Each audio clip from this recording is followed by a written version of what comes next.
Hello and welcome to episode number 101 of Partners in Crime. I am, this week, not left on my own. I am joined by a certain so-and-so, and he is a so-and-so, in his garden. Hello, Mr. Dawes, how are you? Hello!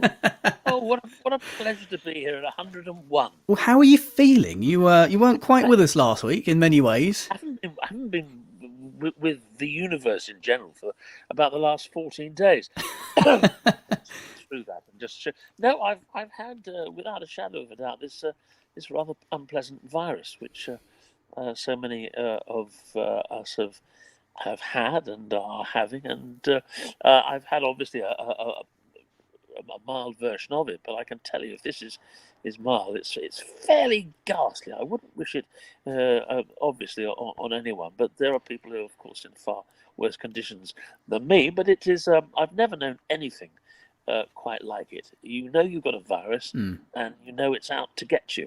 And I've managed somehow, because I'm a good boy, to have gone down the entire list of symptoms. And I mean, I even woke up on a couple of occasions with conjunctivitis. Oh. I mean, exactly. It is a symptom, but I've had the lot. But anyway, Did your your sense of taste or smell go though? I've heard that is something that a lot of people get. Yes, the taste, everything went. It really does feel as if there's a marauder in your body just wandering around looking for trouble. And you know, I've heard that said. Actually, it does feel like it's literally living inside you, and you can feel it moving around the different areas and causing trouble in different parts of your body. Well, and you do that, and as some virologists said, you know, you're no good to a virus if you're dead. No, true. What it wants to be is inside you and causing maximum damage. There is that. I mean, it started off with a cough, which I've still got the remnants of. Fevers. And I've been taking my temperature, 8 times a day, pretty much, and Amy's been sort of nursing me. I mean, she's been quite unbelievably wonderful, and the reason I actually didn't end up in hospital, I think so. But I'm beginning to come around a little bit now, a little weak, I have to say. But I'm sitting in my garden on a lovely sunny day, talking to an old chum, and lots of other chums out there as well. So from that point of view, I'm very, very, very much one of the lucky ones. Well, you're working very hard, sitting in your garden, talking into your phone camera. Yes. Oh, with a mug of coffee, of course. Yes, well, for those of you who did tune in, I did present last week's episode live, and on my own, and on video, so it was somewhat daunting. I did spend... I have to say, if I didn't admire you enough, Adam Croft, before than I certainly do after that event. It was a piece of broadcasting history. It was equivalent. I don't know. Remember those old variety plate spinners? They go on and they suddenly start by spinning one plate, and the next minute they've got 25 plates spinning all at the same time. It was a little bit like that, but you made it look effortless and hugely entertaining. So Thank you. It is very much like that, because we're actually using the same software today that I used to broadcast live last week. And we've obviously pulled Bob in on a feed here as well from his garden. But it is very much a case of keeping things spinning. I mean, as you know, Bob, presenting is a difficulty in itself. But yeah, once you've got a screen in front of you with all different things and video clips to drag in and play and make sure things are queued up at the right time and managing comments and all of this, it's basically producing, directing, and presenting on the fly. You do not. I just sit here chatting and having a cough. So yeah, I mean it's quite a thing. But I don't know how you do it. But I'm not entirely sure you're of this planet. Well, it was great fun. We're recording this on Wednesday. Now, bearing in mind I did the live episode last Friday, this morning was the first morning I woke up and felt vaguely normal again after the massive come down of having spent a week basically in the office preparing those montage clips and getting everything ready and rehearsing stuff and going over and over things and preparing various bits and bobs. And of course then you get the adrenaline rush on the day, the big hangover for about 3 days afterwards. So yeah, I'm now the first day of actually feeling normal again. It's not something we could do every week, I don't think. But, did you get did anyone capture a picture of you a bit like that iconic Faye Dunaway shot by the pool with her Oscar the morning after the Oscars. Um, All the papers and the exhaustion of the night before, the heady success, and well, so there must have been a bit like that. I would have taken a video of it, but I think by Saturday morning I was a bit sick of video, quite frankly. The last thing I wanted to do was film more video on Saturday morning. But there we are. We are socially distancing, and a good job we were, really, seeing as Mr. Dawes was virus laden after all. But we are just over half a mile apart. I'm very jealous of you, sitting in your garden there while I'm in here in the studio. Well, you won't be long, will you? You've got a beautiful garden to sit in, and you'll be out there for the rest of the afternoon, I would have thought. Yeah, I certainly will be in about 20 minutes' time. I'll be out there with my laptop, carrying on writing. We wanted to say thank you to Emma House, who helped Bob to get hold of those episodes of Spiral that he was missing. He was trying to find the last series to watch, and Emma came up with the goods, didn't she? She certainly did. Thank you very much, Emma. I'm hugely grateful. Yeah, it's... Now, gives you something to do in your isolation anyway, doesn't it? I spotted something quite funny, actually, in the newspaper this week. Well, it wasn't in the newspaper. It was something that somebody posted on Facebook, a picture that they'd seen in the newspaper, a letter that was written to this paper by Phil Merivale from Keyhaven in Hampshire. He says, "Sir, last weekend the drive up to London was improved by listening to a Sherlock Holmes audiobook on the car's CD player. I was amused by my inability to follow the plot as closely as I would have liked and put this down to middle age. It was only when I arrived at my destination that I realised the CD player was on shuffle mode." I thought that was... I thought, a little bit of humour for episode 101 and Sherlock Holmes link. I thought I'd get away with throwing that one in. That's brilliant. As I mentioned, we are actually on the video. For those of you who are listening to the normal audio podcast, you might not be able to see that. We do forget that there are people who are still listening audio only. But if you do want to see the video, you do need to be one of our patrons. We're doing all of our episodes in video now as well. Head over to patreon.com/crime fiction podcast. The link to that is in the show notes to the podcast you're listening to. I want to say hello to new patrons in the last few days, people who have joined us since the last episode. Hello to Julie Benson, to Sue, to Lisa Markham, and to Philippa at the Quick Book Reviews podcast, who have all joined up as paying subscribers in the last week. Thank you very much to you. Your support is much appreciated, and it keeps us able to do things like this, because it is actually surprisingly expensive to and time-consuming to produce a podcast. As you know, that 40 minutes last week took an entire week of planning. So, your support definitely keeps us on air and is much appreciated. Bob, other than coughing your guts up and and sweating all over the place, what have you been doing in the past week? Well, I've been reading, of course, and that's been great. I'm watching a lot of television, which is smashing. I mean, we've been looking at, like most of the nation, I think, Quiz on ITV. Got some rave reviews, and the last episode is tonight. I was recording this on a Wednesday.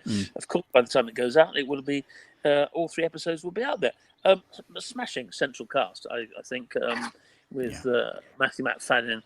And ITV were calling him Martin Sheen last night, much to, understandably, Michael's annoyance. So, absolutely wonderful central cast. I suppose it's better than Mr. Sheen. You can't beat a Mr. Sheen. It's technically correct, but also... Gem. I can remember Flash. Remember the Flash adverts? Oh yeah. Or Mr. Muscle, which of course is what they call me. Mr. Muscle, okay, absolutely. But I mean, there we are. This is a completely different thing. I mean, I'm following that, and it's well done. It's quite interesting. It's terrifying because I can remember television.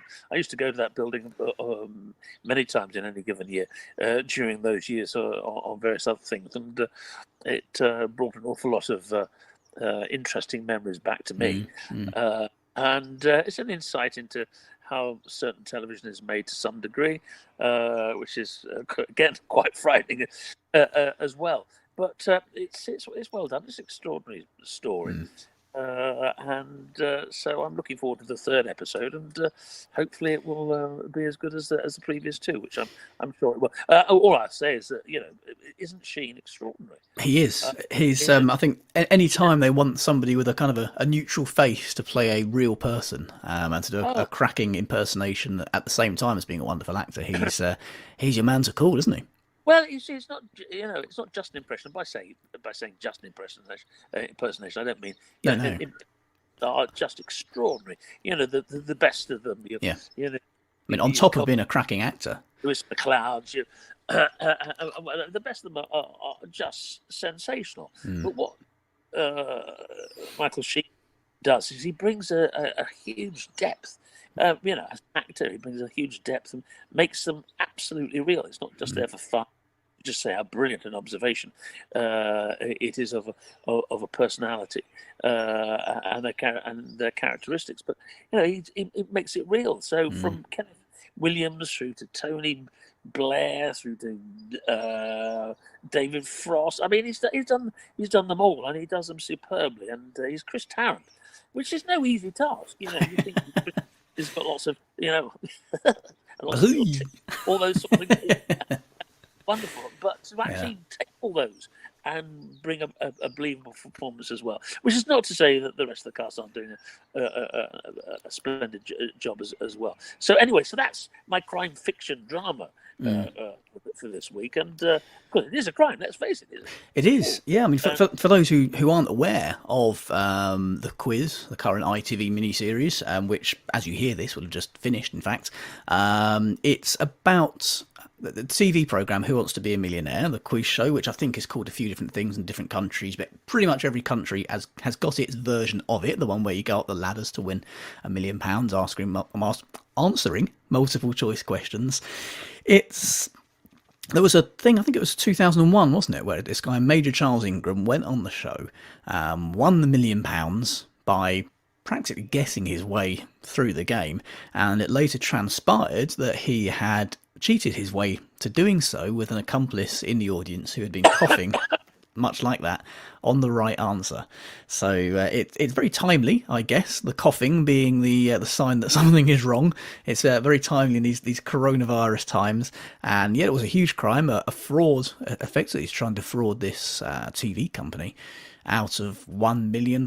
So it's a great drama. It's been fantastic. I've been watching it live as it's been going out, which as you know, Bob, and as listeners and viewers, partners in crime will know, I virtually never do. I watch things approximately 4 years after they air. Seems to be about my average.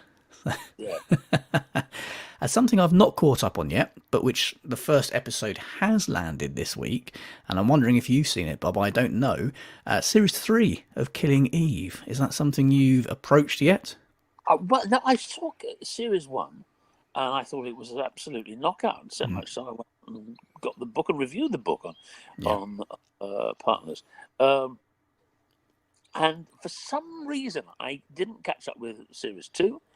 And I haven't caught up with Series 3. So, have you? I haven't. No. So I can't say a lot about it. I'm going to. I intend to watch it probably tomorrow now. So hopefully by next week's episode, I'll have something to say about that. So I've basically just brought that subject up with absolutely nothing to say about it whatsoever, which just goes to show exactly how much preparation we put into these regular weekly shows of Partners in Crime. But something I do have something to say about is a book that I've been reading. I have managed to find a lot more time to read. It's amazing how much time I find when I can't go to the pub. I've been getting a lot of work done and also a lot of reading done. So this is one of the ones that I've been reading this last week or two. It's Those People by Louise Candlish. I'm going to read the back. Have a listen to this. Oh, that's very satisfying. Sounds great, doesn't it? Yeah, have a sniff as well. That's why I took the book. Have a sniff. That's That's yeah, marvellous. it's lovely. It's marvellous. I'll read the back. That's what we do. Uphill spitting. It's just perfect. This really did have me gripped, by the way. I know we say that all the time, but it did. Until Darren and Jodie move in, Lowland Way is a suburban paradise. Beautiful homes, friendly neighbours, kids playing out in the street. But Darren and Jodie don't follow the rules, and soon disputes over loud music and parking rights escalate to threats of violence. Then, early one Saturday, a horrific crime shocks the street. As the police go house to house, the residents close ranks and everyone's story is the same. They did it. But there's a problem. The police don't agree. And the next door they're knocking on is yours. Brilliant.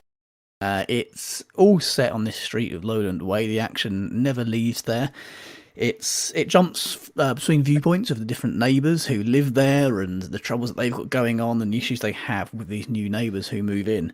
And there's bits from before the murder, bits from after the murder, and the police investigation. Lots of twists and turns, never quite knowing who to trust. It's, like all crime fiction, it's a great commentary on the social fabric of society and how those of us who think we're in the right and others are in the wrong, we've all got our tribes, we've all got the sides that we're on in certain things, and you always think anybody who's on the other side is completely wrong about everything, despite the fact that we just disagree on one fairly minor point. It's very timely, it's gripping, it's a great read, and I highly recommend that. Those People by Louise Candlish. That's my, I'm going to nick my that suggestion.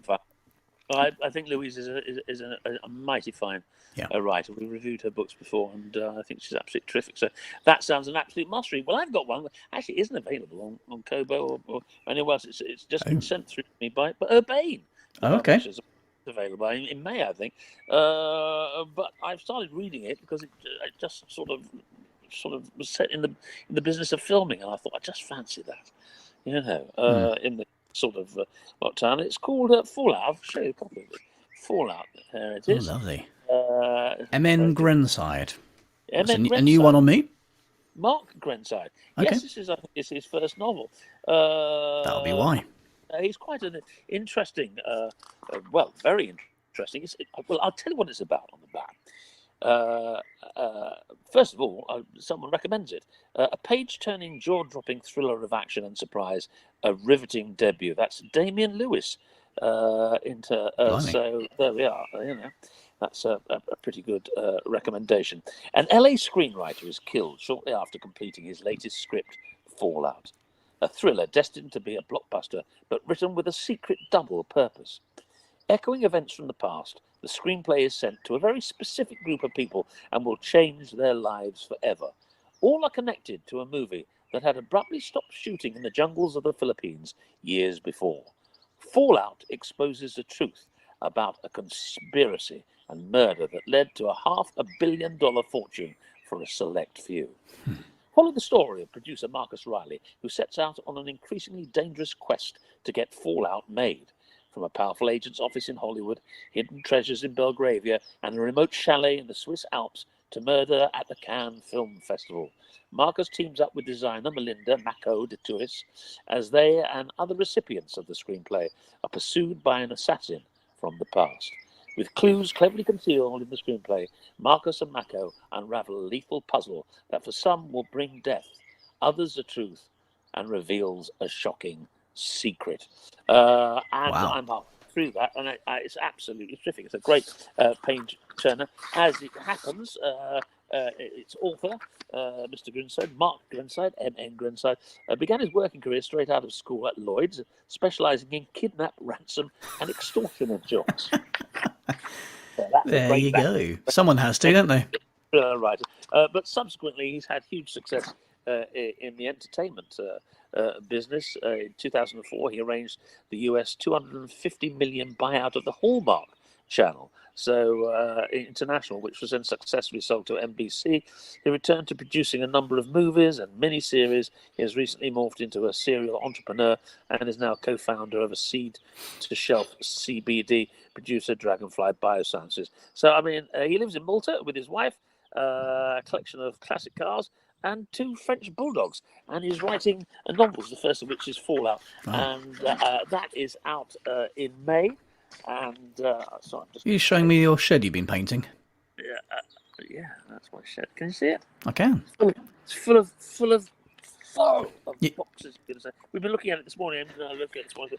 God, if we can actually just empty that, it'd be a nice little place for the girls to come down and have teenage moments. Their phone, Facebooking, and or whatever. But it's a question of we're short of storage in this house. So it's jam packed full of books. But anyway, so that's my book recommendation. As I say, it's out in a few weeks' time. But if you're interested in that sort of thing, Hollywood to London to Switzerland to the Philippines, interested in the movie business and filming and actors and all that sort of stuff, then that's the summer read for you by M.N. Grenside. Lovely. Looking forward to that. I was looking in the news this week. I saw something on Slate.com written by Ben H. Winters, who's a writer. He has written books like The Last Policeman, Underground Airlines and Golden State, which he says are shelved under mystery and thriller, but which incorporate some sort of science fiction in them. It's really interesting, actually, about how the coronavirus has upended the plot of his novel. He says. He starts off saying, here's something I probably always knew deep down but never thought about. Writing a novel presupposes the existence of a stable reality that will remain basically the same until you're done working on the book. He says a book-length work of fiction takes a pretty long time. It takes me a year on the first draft, 6 months of rewriting, and then 2 months of copy editing. So what happens, he says, if you're in the middle of that extended process, as I am with The Quiet Boy, creating a work of fiction set in the same recognisable universe as the one in which the eventual reader lives, and a sprawling global catastrophe upends our day-to-day lives. As it happens in this book, it goes between 2008 and the spring of 2020, until the epilogue, which takes place in July 2020 at a big outdoor music festival, which, of course, is never going to happen in July 2020. He says it never occurred to me to worry that a massive crisis would so change the fabric of how we live that my work of realistic fiction would no longer seem remotely realistic. The pandemic has taken the basics of human experience, people going to bars, seeing doctors, shaking hands, and recoded them, charged them with new meaning. I know myself, Bob, from reading books recently when people are just going around to each other's houses, I'm thinking, well, that doesn't happen. You're not allowed to do that. It just kind of gets into your brain and changes. That we've got a new normal. We haven't even realised that we've adapted. He says what it feels like to be a person, a parent, a citizen, what it feels like to wake up in the morning, what it feels like to greet a stranger, to call your mother, to leave your house. Some of these changes will be fleeting, some will be permanent. We don't know yet which will be which. Right now we're in the middle of total and utter upheaval. And he says, as problems go, I realise this one is vanishingly small. My problem is a problem of imagination, and I can solve it. I'll bump the 2020 story back to 2019, I guess. I'll rethread plot strands as needed. I'll cut a bunch of Bernie versus Biden jokes that would no longer make sense. I presumed when writing those chapters that the world would always remain more or less as it was, and I mourn the safety of that presumption. Pretty strong words there by Ben Winters, and completely true. It's as I was reading that this morning, it kind of struck me, and I thought, well, it's something I've been bearing in mind as I've been writing my books. Most of them are kind of timeless. I mean, they're now-ish, but I don't tend to set them in even a particular year. They are just kind of contemporary. So for those, I'm pretty much ignoring the coronavirus and almost pretending it never happened and was never there. I think maybe that's a deliberate thing to try and give people escapism rather than just trying to weave it into every story. I don't think there's any other choice, really. No. Because it's such a big thing to do. I mean, as it happens, I've been pondering on the same dilemma, really, with the new my new book. Don't forget, if somebody's reading it in 20 years' time. Well, exactly. Yeah, it's going to look dated, isn't it? It's going to look dated. So basically, what I tend to do is I just tend to take out as anything that's overly topical that will actually just sort of fix it in a particular moment in time. And just I hope that people will just follow the story. So I mean, I'm doing that. So I mean, he's thinking of going back to 2019. I'll be doing pretty much the same with with my new book as well. I mean, there's no choice in the matter. No. And let's face it, there will be hundreds, maybe thousands of writers who will be addressing in literature, from stories, short stories, or what have you, as they are doing in journalism, what we're all going through. And it'd be very interesting. I was reading an article just saying, how changing will this be for us? And this particular writer was just saying that we'll probably all be surprised. We'll probably all think that there will be a time before and a time after. But they were saying that it's amazing how quickly human beings just get back to the same old, same old. But through all the disaster and the horror and the death and the tragedy and the sadness, there's been a central piece to this, which this lockdown has brought some people, not everyone by any means, and I've experienced a little of that. There have been days listening to the roads which take me back to the 1960s and 1970s, with far fewer traffic and no planes in the sky, no pollution. The bird song this year has been quite extraordinary. I'm lucky enough to be sitting in a garden. I know there have been millions of people who will be in apartments and not have access to open space or fresh air, and I feel particularly sorry for them, and I realise how lucky I am. But it's a very, very, as we've said on a few occasions now, extraordinary time, and it's pushing people, some people obviously to the limits, certainly in matters of life and death, and those people who are caring for the thousands upon thousands, millions worldwide of people who are suffering from this very cruel virus. But let's hope that at the end of it there is some good that will come of it, and some sort of settling. I, for one, welcome the getting off the hamster's wheel, albeit I've been unwell, but getting off the hamster's wheel just a little bit. And those particular stresses, they'll pick up again. They always do. That's life, and the modern life is very fast. It's frantic. Many of us are never off. But if I can learn something from the little bit that I've been through, and this whole situation, is that life needs to slow down occasionally. It cannot be lived at the pitch. Certainly, I know I was living at it before this virus hit. But there we are. That's just me pondering. Well, no, I think from a writing point of view as well, we've got to, if it is the background to the novel, fair enough. I think there's no point in kind of shoehorning it in for the sake of it.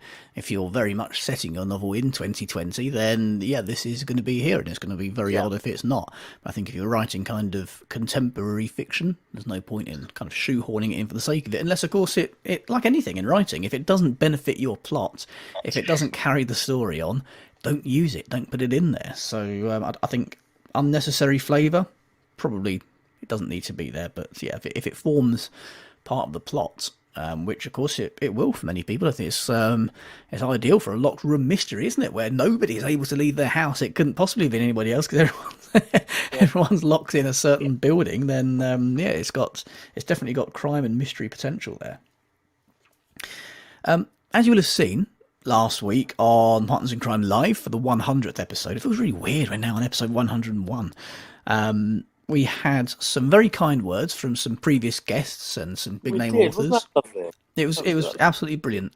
Everybody that I asked said yes and sent videos in. Very, very quickly, they all did their own little spin on it as well, little takes and some comedy turns and things, and sort of jazzed it up in their own way. It was fantastic. And one of them was Lynda La Plante, who has a new novel, Buried, coming out. Now, the launch tour for that has, of course, been cancelled, but that doesn't stop her. There is no stopping Lynda La Plante, of course. Thank goodness it is Lynda. Indeed. Yes. And as Buried hits the shelves, she has instead hit her Facebook page. Every Thursday at 6 p.m, she is on her Facebook page doing a live video, reading excerpts from her new novel, introducing her detective hero, DC Jack War. alongside her trademark humour and a Mirabeau G&T. So that's each Thursday on Lynda La Plante's Facebook page at 6 p.m. And if you for style. Absolutely, no, you cannot beat her for style. No, absolutely wonderful one. If you can't join her on Thursdays, then obviously look out for the new book, or listen to her new podcast, Listening to the Dead, which is a 7-part series investigating branches of forensics and revealing how actually fact is sometimes more thrilling than fiction. So, but she's always been the best writer. She's always been brilliant at her research and loving her research. So, from several years ago, before I started writing, reading an article she'd written about her love of research, visiting places, seeing places, taking notes, meeting people, and doing all that. And I can remember thinking, wow, she made it sound so fascinating. And to me, at that stage, I thought, God, that's quite a lot of hard work, isn't it? But she made it sound so exciting. And I'm glad she did, because it can be, and it is very often. But she's absolutely fantastic, and as you say, forensic in her own research. So that sounds. What's the name of the podcast again? It doesn't actually say. Oh, Listening to the Dead. Listening to the Dead. Well, that's definitely a podcast to catch. Yeah. And she's one of the, apart from being a great writer, producer, she was an actor at one time as well. She's one of life's great communicators, and she is. And so I'm going to definitely be tuning into that podcast. It'll be great. Speaking of life's great communicators, can you turn those birds down? It's great. We don't often get birdsong on Partners in Crime, do we? In 100 episodes, we've never had birdsong. So. Unlike your studio, I haven't got a little knob I can just turn and the birds go quiet. But you say that. This is fill up.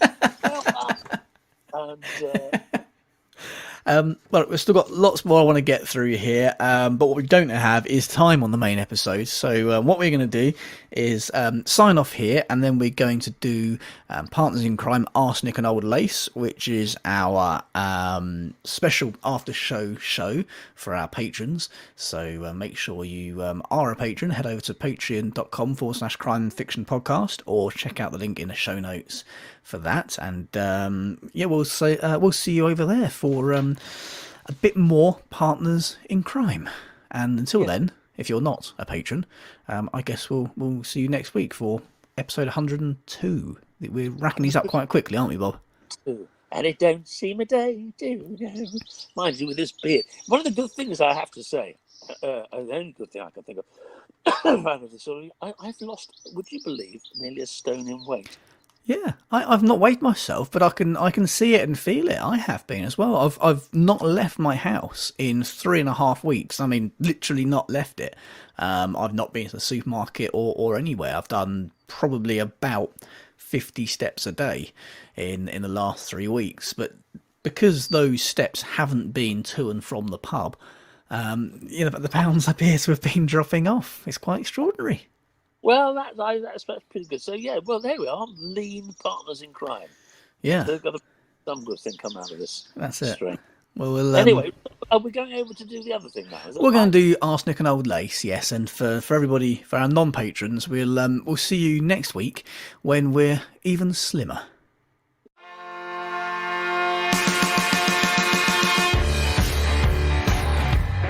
Partners in Crime was presented by Adam Croft and Robert Dawes and produced by Adam Croft. The theme tune was by the Caesareans. The Partners in Crime logo and imagery were designed by Stuart Beisch. Partners in Crime is sponsored by Kobo, your favourite local bookshop, perfected.